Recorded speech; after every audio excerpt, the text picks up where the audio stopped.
would interpret it, culture is a set of enabling institutions, a set of enabling arrangements that communities adopt on the basis of the mutual needs to survive initially and then to thrive.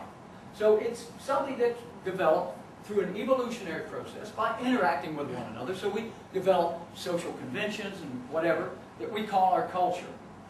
Now these enabling institutions, we will stick with them as long as they allow the community to survive and to thrive. We abandon those elements of our culture that might hold us back. And why shouldn't we? And it will be up to the young to do as much or as little as they want. Now, Japan is far from a westernized country. It's the second largest economy in the world. It has some superficial elements of westernization, but it's far from that. They haven't abandoned the essential element. As I mentioned, I think that markets generally provide a civilizing influence because when you engage in market activities, you have to trust people. The more you engage in market activities, you have to trust the people that you buy and sell from. So you tend to look at them with different eyes. And what happens is that if these people who you once had a tendency to discriminate against are living next to you in a better house than you are, you say, wow, there must be something about these people I didn't know. That they are actually able to be productive, to generate a good life and income for themselves, and I thought that they were inferior in some way. So, in some ways, it's a civilizing thing in that you treat people as human beings instead of as members of another group. There's a tendency, doesn't guarantee it. So what we find is that the profit motive makes me trade with people even though I might not like them as a people. I might identify them as a group of people I don't like. But if I want to make more money, I have to at least do that between 9 and 5. So markets will help break down some aspects of discrimination, at least in the marketplace. And as I mentioned, these inroads of contract culture, as we see globalization affecting more parts of the world, we see them begin to engage something like a rule of law rather than a rule of a ruling party or dictator. Markets are about competition. Competition involves some aspects of conflict and that they threaten social cohesion, supposedly. But, I mean, people in Great Britain have markets. They didn't use markets as a way of fighting each other on the streets. Markets don't create so much chaos as they create opportunities for us to discover useful strangers. When you come into my shop, you're a complete stranger to me, but you're useful. Because if you buy from me, I'm better off. And you come into my shop, you say, I need what he's got. He can be useful to me. We develop some amount of regard for one another, at least momentarily, on that basis. This isn't social conflict, this is social cooperation. The basis of market exchange, voluntary market exchange, is cooperation.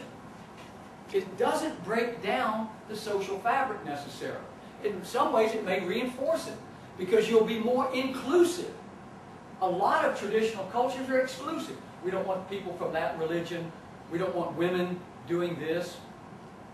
When you introduce these kind of market processes, you tend to break down some of these traditional barriers that keep women out or people from a certain ethnic group or religious group.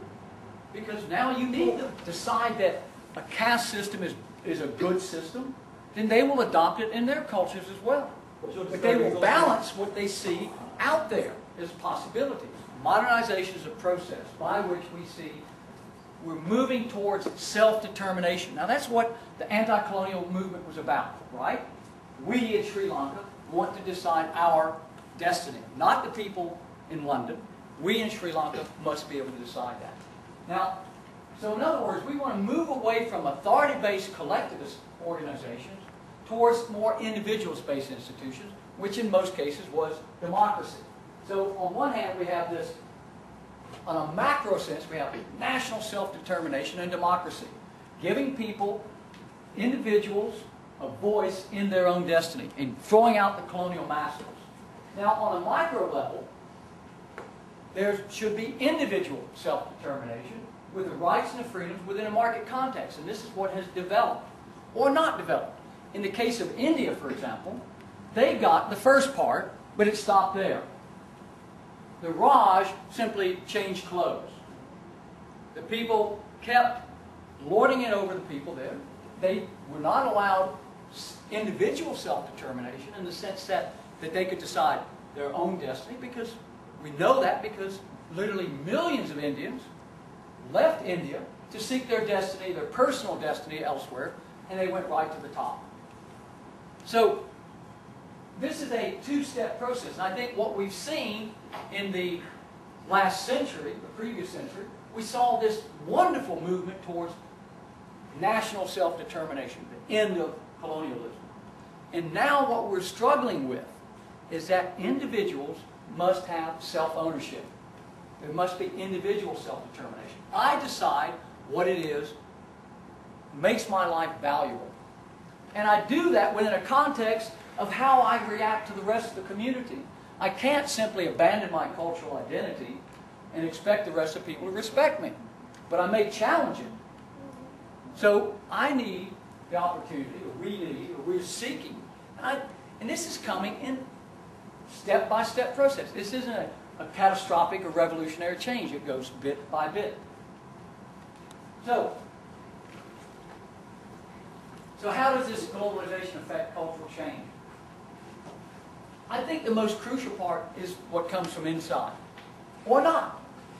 People within a culture will decide whether they want to change or not. And if they do, they will begin to say, this is what we need to keep, this is what I would like to see change of modernization or globalization, is this cultural change. It's a challenge. You know, all of us have to deal with it. Now, I generally believe that people will only do it if the benefits offset those costs. They're not going to do it, and it's not going to be forced on them. It can't be forced on them. And again, if there's something good about your culture that is so rich and so positive, don't worry, it won't be abandoned.